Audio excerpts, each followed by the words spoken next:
Fishing in New England, it's pretty special. From lazy Vermont trout streams to surf-pounded Cape Cod beaches, marshline Connecticut tidal creeks to deep water Maine lakes, inshore, offshore, freshwater and salt, few places compete. This is incredible action.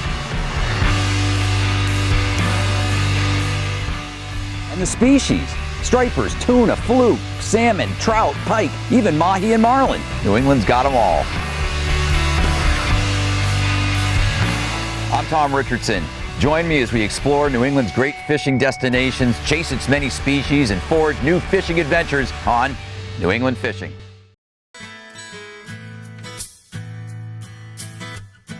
Few species spark more excitement among New England anglers, or anglers anywhere, than bluefin tuna. The pursuit of these incredible game fish can become an obsession, leading otherwise sane people to neglect family, work, and other responsibilities when word of a hot bite gets out. June often sees the arrival of bluefin south of Martha's Vineyard and Nantucket, which is what brought me to Falmouth Inner Harbor on Cape Cod, where I met up with a crew of tuna addicts led by Phil Howarth, owner of Goose Hummock Shops in Orleans and Dennis, Massachusetts. The English-born Howarth was bitten by the tuna bug in 2009 and now chases the fish all over southern New England in his 39-foot contender, which he had trailered to Falmouth with Goose staffers Matt Paracchio and Chris Nashville, two equally hardcore tuna fishermen who were more than eager to catch the season's first bluefins. After leaving Falmouth Harbor, Howarth put the hammer down and we roared off at 50 knots, bound for the northeast corner of the dump, some 60 miles south. The dump is a large area once used by the military as an ordnance disposal site. The northern edge of the dump runs close to the 30-fathom contour line, in an area that often sees water temperature breaks and bait concentrations, making it a good spot to find tuna, along with sharks, whales, dolphin, mahi, and the occasional white marlin. How many lines will you fish, Phil? We're probably going to fish up to 7. Probably fish 4 bars, maybe up to 6. And then we'll either run a big lure down the middle or we'll run a daisy chain down the middle. And we'll run that on a spinning rod. Okay. Because then it's just hilarious when you catch one. It's really good fun. And you typically start out with a spread of just all different lures, or have you guys just dialed it in over the last few days? No, what I find is the pink worked really well earlier. Yeah. And the green machine always works well down here. So pink and green? I'm going to run pink with a pearl stinger, pearl with a pink stinger. I'm going to run a green machine. I'm going to probably run a rainbow and something else as well. But it's those lighter colours, like Matt said. So this is the colour that I've done really well. You can see the bars already starting to bend after the use. So that's a splash bar because it's got the bird built into the very top. And then it's got the little wing one, so it should give you extra splash on the sides. And what we're doing is running pink as an attraction, like a glow pink. Then we're running what's called the stinger, which we're running a pearl, which has got a little sort of like chartreuse splash in it. Right, and the stinger is obviously the only one with the hook in it. That's correct, out of all the squids. Now what we're going to do is clip it into the outrigger. The outrigger reel. And then we're going to basically run it up, get wider from the boat. Okay, so how far back do you have that one now? We're going to run this one probably about 80 yards behind the boat. 80 yards? Way back. Way back, to the back corners. Gives us lots of room. And this is going to capture the fish that are coming in and see a load of splash and basically come up on what's going to look like shoals of confused fish. So they're going to come right up behind it. And then what I'm going to do, on the inside, I'm going to run a pearl colour, which is the white. Sometimes we call it ghost. Pretty much the same. You can see this time the stinger looks like a frightened squid that's inking out. Okay. It's the principle of that one. So when we're fishing for bluefin, we tend to run the first one maybe 15, 20 yards back. And we go all the way back to that furthest one is about 70, 80 yards to cover our difference. Sometimes when you're fishing, say, in the canyons, you run them much closer to the boats. So, which is fine. So we're, by having it spread like this, we give ourselves the best possible options because I'm going to set this one back and see how this second one to see it. There, got hit. We're in. Yep. You go on the rod, I'm going to get the reels in, okay? All right. Just as we're talking, eh? Yeah, that's right, of course, you know. Matt, Makes can for you good get TV. So you got to clear all those lines all now. these lines got to get out of the way. That's how you do it, boys. Right? Trolling for 10 minutes. That didn't take long. All right, you're good. You're fine. All right, baby, here we go.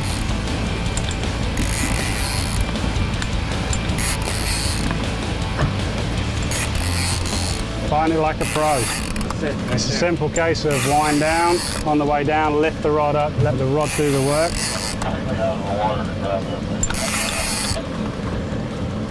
So we're starting to hear on the radio other people getting tight as well, which That's is right, great. the bite's on. We're going to land it. He's going to give it a kiss.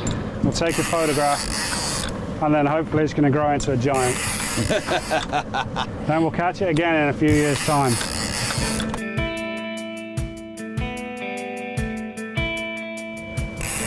There we are, just starting to see colour now. I can just see the bar starting to come up.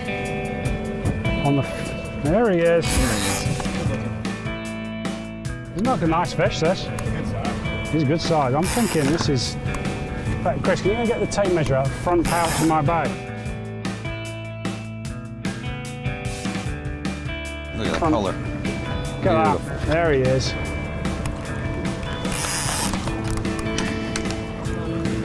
Okay, bring that to me.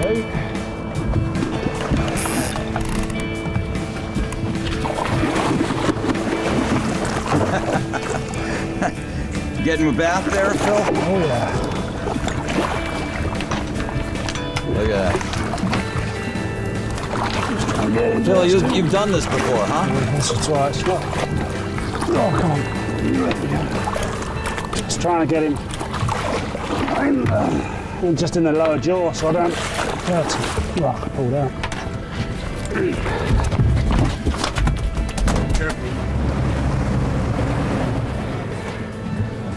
Here, I just see how long he is. Is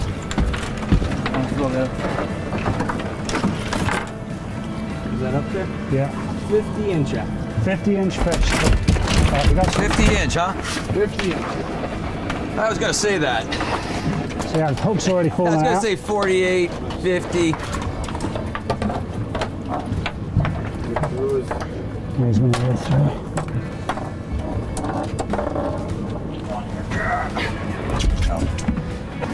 Just get him just under the grill there. Guys, Yeah, baby. 50 inches. All right, there we go. Gotta throw him over.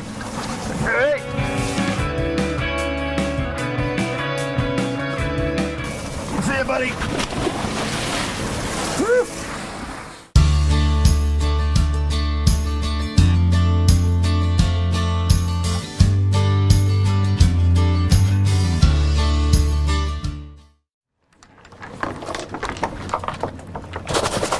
Ho-ho! Tuna bat.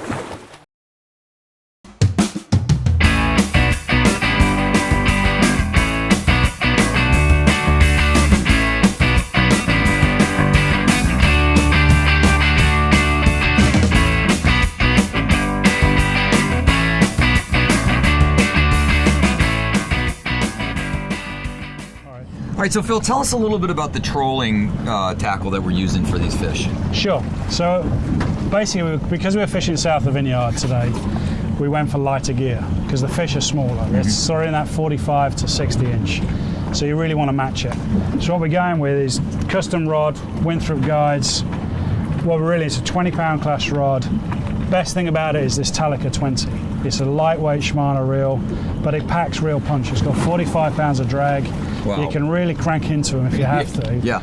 But it's a really, as you can feel it when you're holding it, it's really, really light. It is. And what do you set it at? What do you set the drag at when you're trolling? When we're trolling, we've got a drag at about 12 pounds, just so the fish can run, but it's not too much that it's going to snap the gear. Right. And then what we'll do is when we get tight on the fish and we're ready to fight it, we normally move it up to about 18. 18, and then you fight. And then sometimes, like I say, sometimes you're going to have to really put into it, and then you can just slide above what's called the strike and get heavier pressure. But to be fair, with these fish, you don't really need to do that. Yeah. And so what do you got this filled with? What kind of line? Well, we're filling it with an 80-pound test mono top shot, and then we're fishing with 80-pound braid behind it. 80-pound braid behind. I'm running about 450, 500 yards of braid on. Yeah, what we got is a nice snap swivel cranked onto the top shot. We've been using Carlson bars today, 36-inch bars. You literally snap that onto the bird and off you go. And off you go. And simple as that. I love it. Keep it simple. Oh, we got hooked up. We hooked up again. This time the fish hit the long rigger. Green machine this time, It's a green machine. It's on a Tiagra 50. So heavier rod, heavier reel. So Phil, like you saw that fish first hit, right? Yeah, it came up and it swang and it missed it. So what we did is we slacked it off the line really quickly, just bumped the squid back, and then as soon as we tightened it up again, it looked like those fish was darting away and it just couldn't resist. It just came and nailed the green machine. That's it. Came right out of the water. It was a lovely hit. It's neat when that trick works, right? Yeah, it's great when it works. Still no colour. Doesn't want to come up, Tom. I don't know. I gotta put some. Put some elbow grease into this fish. This is where all those weeks at the gym Yeah. for the winter pay off, right? Yeah, I missed that bit. You mean missed that bit? Yeah, you just see colour now. Just seeing colour. There he is. Couple more turns, Tom. Oh, tuna bath. Right in the jaw here.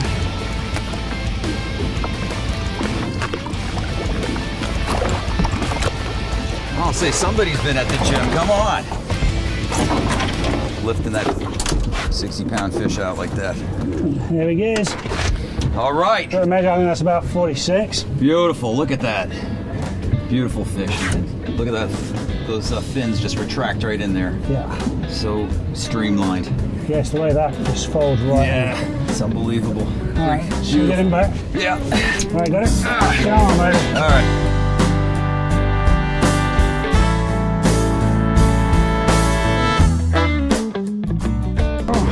Oh, just whacked me in the chest like. Whoop.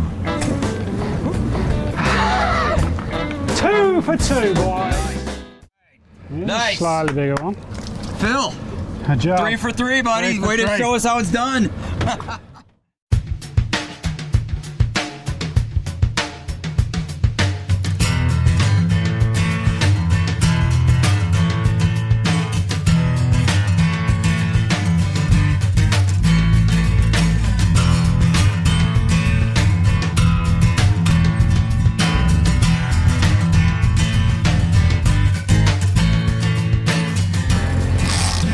Phil. Yeah, baby.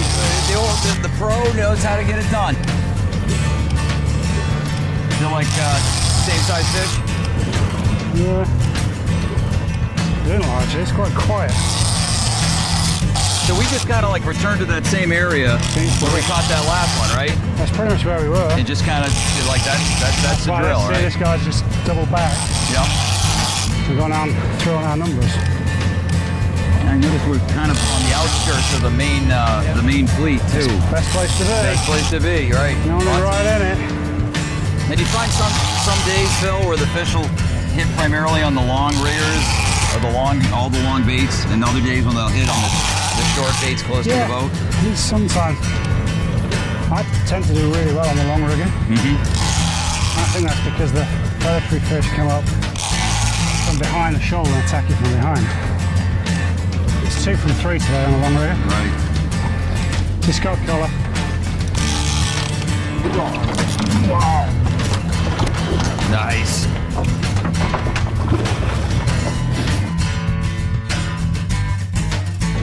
Really. So, All right. Nice. Slightly bigger one. Phil, A job. 3 for 3, buddy. 3 for Way to 3. show us how it's done. that one back. Excellent.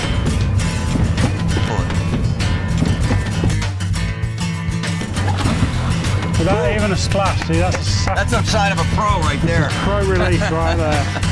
Didn't even And get the pink the does it again. the pink squid.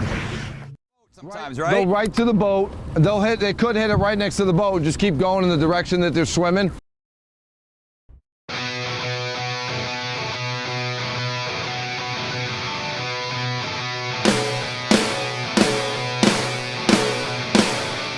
Fish is busted right there, about 150 yards, about 2 o'clock.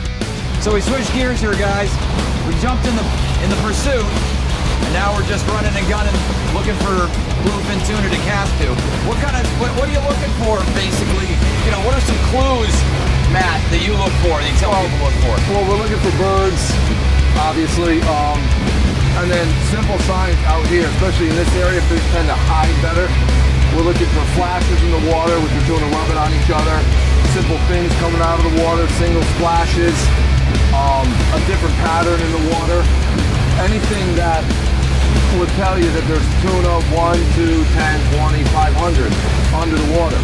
You know, obviously we're trying to mark them too, but the fish that are on the surface are hard to mark because by the time they get in your cone, they're gone, they're spread.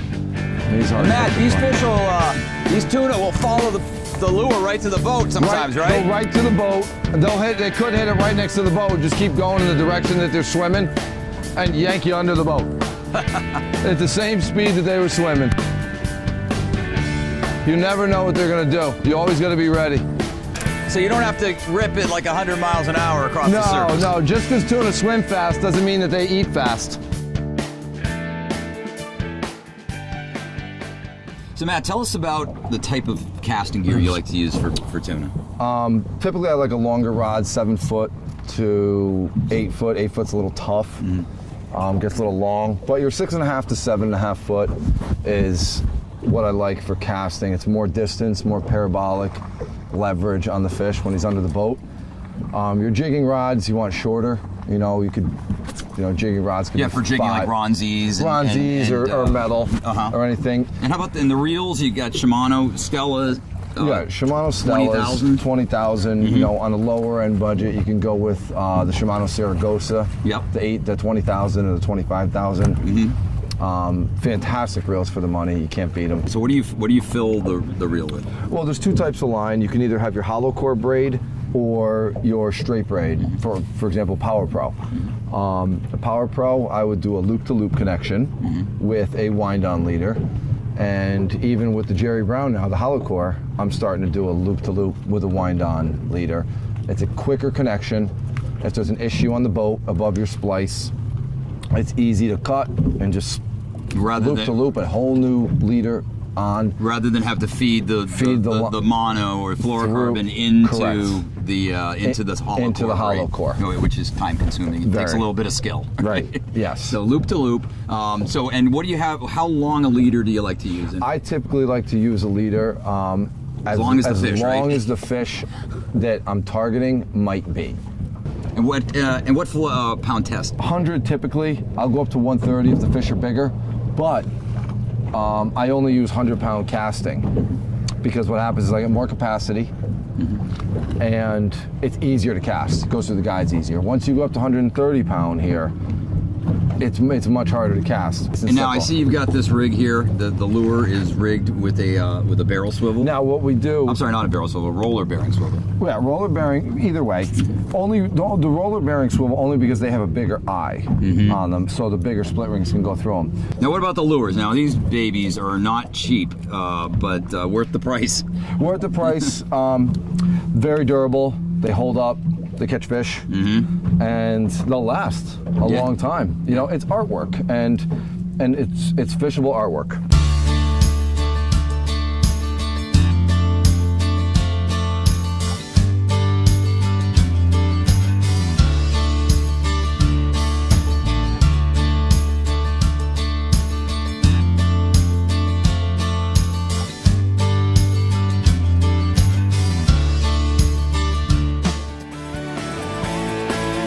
After casting to a few fish without much luck, we decided to call it a day and head back to Falmouth. No complaints though, as catching a fish on spin gear would have simply been a bonus to an already great day of tuna fishing. This type of casting is very rewarding because you feel like you're casting in the middle of nowhere and you can get a fish at any time.